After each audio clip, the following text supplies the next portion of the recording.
Tour de France 2021, 15ª etapa, muita coisa aconteceu, nada aconteceu. A sensação que eu tenho como torcedor, só coração.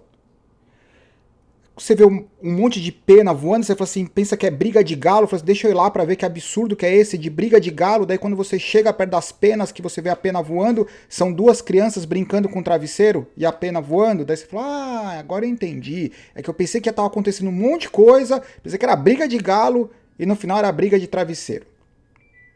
Essa foi a 15ª etapa. Essa perspectiva é o torcedor do coração, amor, quero que alguma coisa aconteça e etc. Se for pensar racionalmente, é difícil alguém conseguir fazer alguma coisa quando ou você tem um nível muito muito próximo entre os atletas, ou você tem um que está acima de todo mundo, que é o Pogacar, que tem 5 minutos de vantagem. Então, eu vou fazer um ataque. Então, tem o Pogacar, 5 minutos de vantagem. Tem 4, 5 caras que tem um nível muito parelho. Se eu fizer um ataque que tem um nível parelho, se eu fizer um ataque, eu não consigo abrir uma vantagem, eu não consigo melhorar minha situação em relação ao Pogacar, e além disso eu vou trazer na minha roda 3, 4 caras. Então tá todo mundo refém de uma situação que tá favorecendo demais o Pogacar. Além de favorecer o Pogacar tem se mostrado num nível totalmente diferente dos outros. Então foi uma briga de travesseiro. Brincadeira, meus caras sofrem. Os caras sofrem demais. Ok, vamos lá. 191 quilômetros, como vocês podem perceber, 4 montanhas, sendo 2 montanhas de categoria 1. Tudo aconteceu para a fuga na subida da penúltima montanha. E para a camisa amarela, para a suposta luta pela camisa amarela, na última montanha. Então teve essa pequena diferença. Durante boa parte do dia, a UAE. E a UAE está dando um show de como ter a camisa amarela sem ter a pressão da camisa amarela de simplesmente desgastar todos os atletas. E logo atrás da UAE que vocês estão vendo está a Cofidis para defender os interesses do Martin, que apareceu na segunda colocação geral ontem. Eu vi vários comentários de que não, o Martin vai perder essa posição, ele não tem característica, dentro da classificação geral dos 5 primeiros ele é o mais fraco, não sei o quê. Eu falei assim, eu concordo, mas sair da onde ele saiu e simplesmente ir para a segunda colocação é algo extremamente difícil. E com certeza isso tem um custo físico e um comprometimento da recuperação muito grande. Então, mas o que ele deveria fazer? Exatamente o que ele fez. Vai para a segunda classificação geral, com uma chance muito grande de perder a classificação geral, mas no final das contas, talvez ele não tenha a experiência e nem tenha a equipe para fazer algo diferente do que ele fez. Então, eu acho que foi bem razoável. Na fuga, são tantos nomes importantes: Gaudu, Julien Alaphilippe, Van Aert, Wout Poels, Sepp Kuss. São tantos nomes. Então tinha uma fuga considerável. Era um pelotão, não era simplesmente uma fuga de 10, 15, 3 caras. Tinha um pelotão na frente.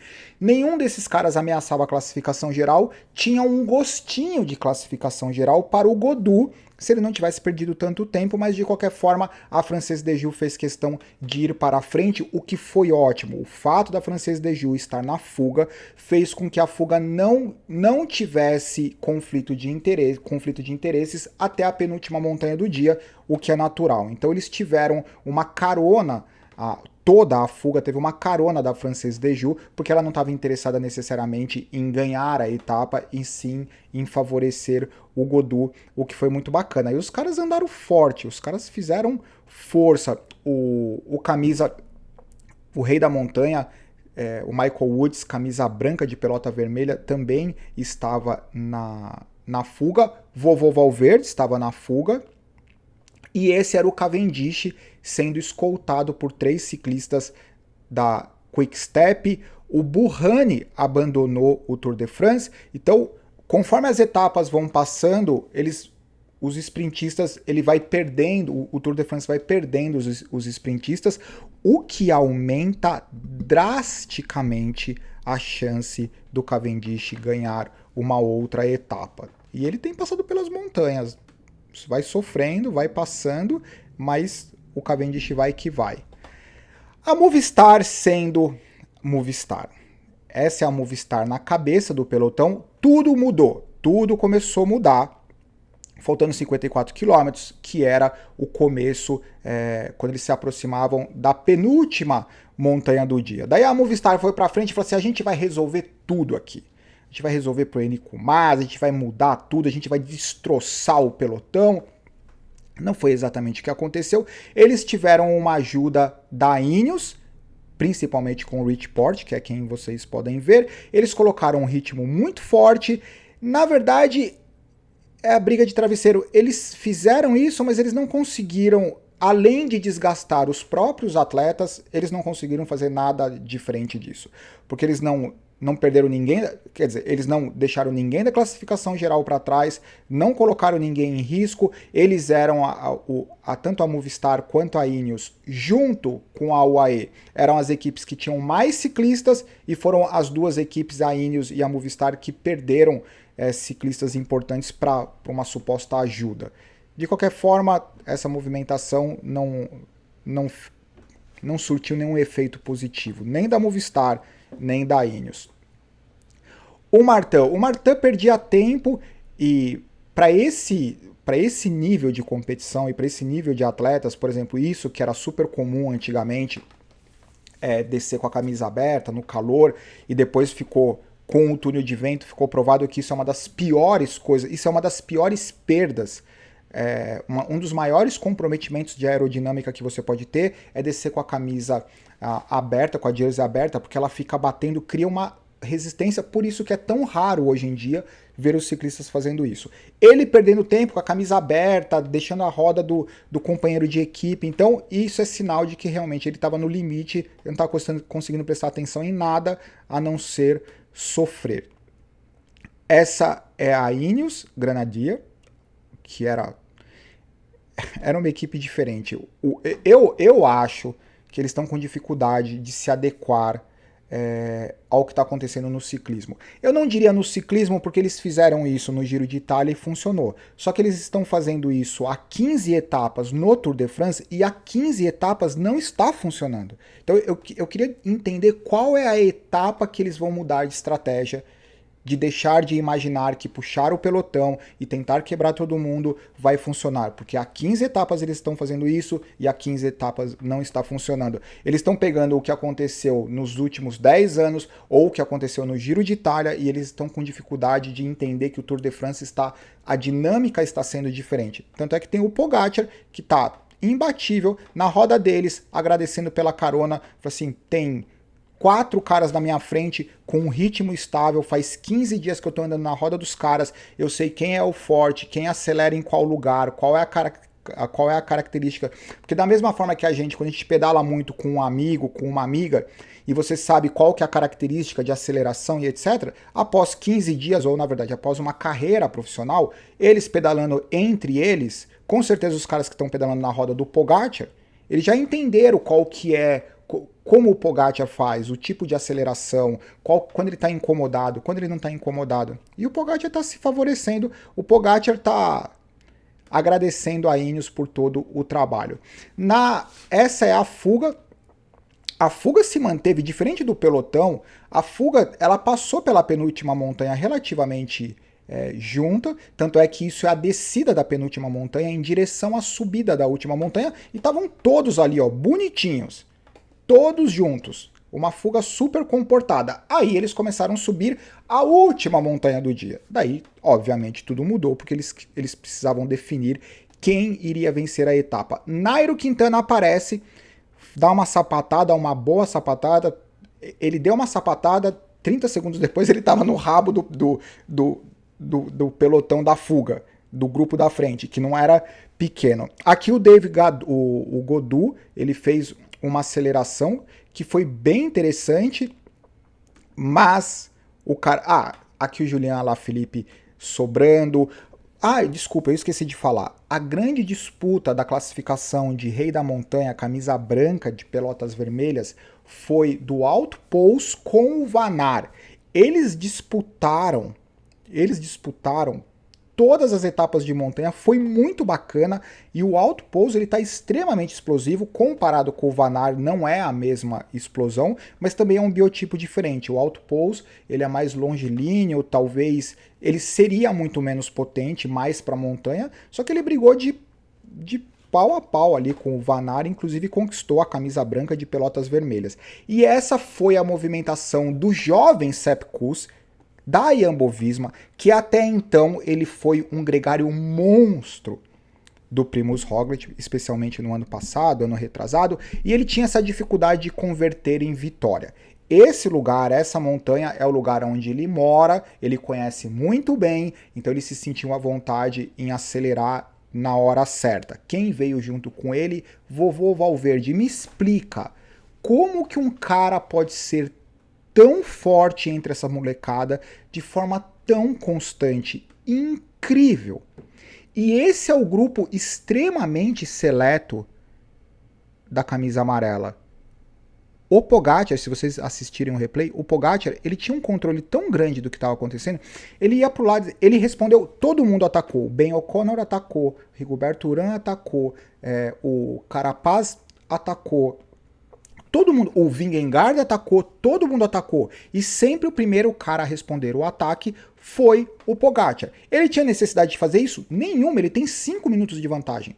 O cara pode atacar, e mesmo porque eu não estava entendendo por que eles estavam atacando tanto, tão próximo do cume, do cucuruto da subida, e depois descida, onde você diminui drasticamente a chance de abrir um gap, porque a descida não era tão técnica assim.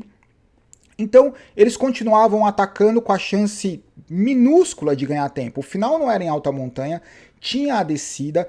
O único cara que justificaria fazer um ataque monstro, realmente colocar tudo em risco, seria o Vingegaard, porque o Vingegaard teria, se eles estivessem se comunicando pelo rádio, o Vingegaard teria o Vanar já no meio da descida. E daí quando o Vingegaard chegasse no Vanar isolado, o Vanar poderia ajudá-lo a manter uma diferença em relação a esse grupo. Só que não foi isso que aconteceu. A impressão que dava é que eles estavam fazendo ataque para ganhar vantagem, como se a chegada fosse no topo da montanha. Ah, eu vou abrir 5 segundos, vou passar no topo da montanha e acabou a etapa. Porque eu não entendi os ataques que eles fazem. Sabe jabzinho? Ficar dando jabzinho. Todo mundo se desgastando, jabzinho. E o impressionante era o Pogačar fechando todo mundo. Ben O'Connor atacou. Pogačar mega tranquilo, em nenhum momento mostrou nenhuma fraqueza.Esse era o grupo que estava entre o Sepp Kuss, Valverde e o camisa amarela, que incluía o Dan Martin, o Nibali Alaphilippe, o Bonamur e o Pere Pientri.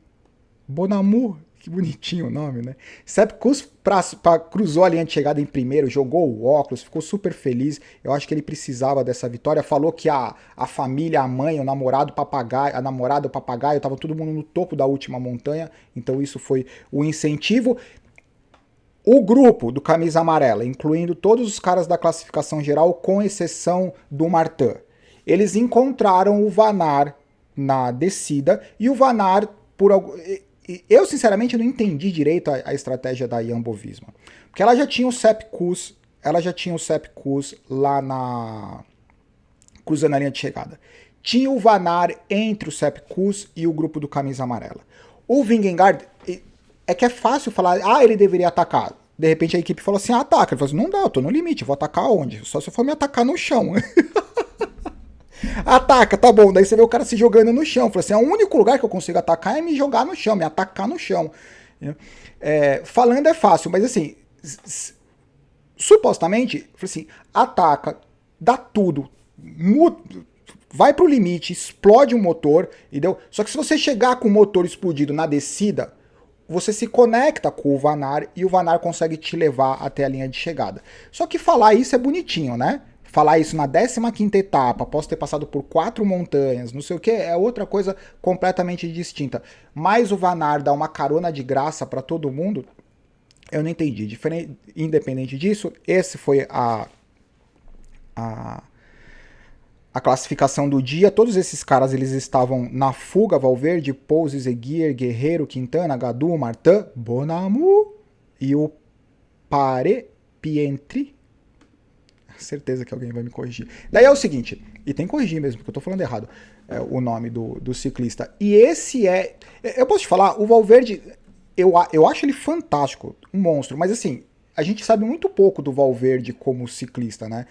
Dá a impressão que ele é meio mala, que ele manda na Movistar e deve mandar mesmo, mas durante esse Tour de France eu tenho mudado um pouco essa minha impressão sem fundamento que eu tenho, de que ele deve ser um cara meio difícil de lidar, porque, cara, ele faz questão de cumprimentar todo mundo que ganhou, foi lá conversar com o Sepp Kuss, não sei o que. Ele parece ser um cara bem legal. Eu acho que para os outros, eu acho que para os ciclistas da Movistar, como a gente viu lá no documentário deles, para os ciclistas da Movistar, eu acho que deve ser uma pedrinha no sapato. E essa é a classificação geral. A grande diferença da briga de travesseiro foi o Martin. O Martin foi o que saiu perdendo na briga de travesseiro. O resto ficou lá todo mundo bonitinho, saiu pena pra tudo quanto é lado, mas não era a briga de galo, era apenas a briga de travesseiro entre os caras da classificação geral. Esse é o Sepp Kuss falando da família que estava na montanha, do quanto importante foi a vitória, que ele sabia ele sabia da estrada, sabia da situação. E esse é o Tim de Klerk que sofreu ontem, porque teve um tombo antes de ontem, refrescando o cucuruto do Mark Cavendish, que tem uma chance gigantesca de ganhar mais uma etapa. Eles passaram 34 minutos depois. Ele passou com uma... E eu acho que é isso. Tour de France, 15ª etapa. Por favor, os complementos, os bastidores, as informações adicionais, as correções. É isso. Tchau, bom final de semana. Dia off para os caras amanhã. Eles vão pedalar um pouquinho, cada um tem o seu protocolo, mas amanhã, dia off para a gente. Daí dá uma sensação de vazio, né? Segunda-feira, cadê o Tour de France? Não tem. Tchau.